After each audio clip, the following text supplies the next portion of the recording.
Hi everyone, it's me. Number 10. The House Without Residents. There is a house in a small town in Indiana that no one has lived in for more than 130 years. No one knows why it was built or who planned to live there. The home is located in Portland, Indiana, a small town of just over 6,000 people in Jay County. This particular house is located on the corner of two quiet streets, but it's not on any street. Its address is simply listed as 320. Nobody has ever called the police to report a missing person from this house, or have they received any calls of strange activity or disturbances coming from inside. There are no utility hookups and no signs of life. And yet there is a faint smell of lilac that can be detected near the front door, as if someone had been there recently, but no one ever is. The home looks as though it were abandoned in the early 1900s and then completely forgotten. The home was built sometime in 1889. At that time, Portland was a growing community. More and more settlers were moving into the area, and homes were being snapped up quickly. But this house never had a resident. It was in T until 1910 that the census takers finally decided to mark the house as vacant instead of continuing to search for its ghost residents. By 1914, it was added to the list of abandoned property, but the actual date that it was built or the name of its intended owner is not recorded anywhere.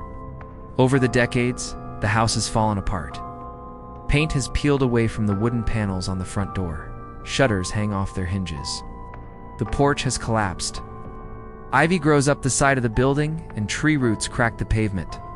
Inside, every room is filled with dust.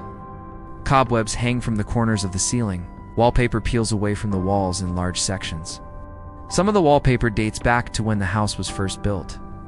And in other rooms, faded floral patterns can still be seen on the walls. In 1974, the house was purchased by a local developer named Richard Zeal. He spent the next 3 years trying to figure out why the house was built and who had ordered it to be constructed. He even went so far as to hire a private investigator, but nothing came of it. In 1977, he opened the house up to the public. He charged admission for anyone who wanted to come and take a look around, but only a handful of brave souls agreed.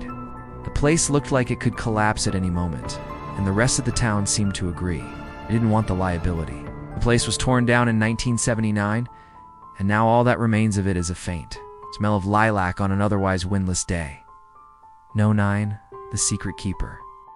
In 1893, Emily Vanderbilt gave birth to a baby girl she named Ethel. She named her daughter after her favorite aunt, Ethel. But there was something about the child that didn't seem right. Her skin was unusually pale and her eyes were oddly blank. As she got older, the doctors noticed that she was developmentally behind.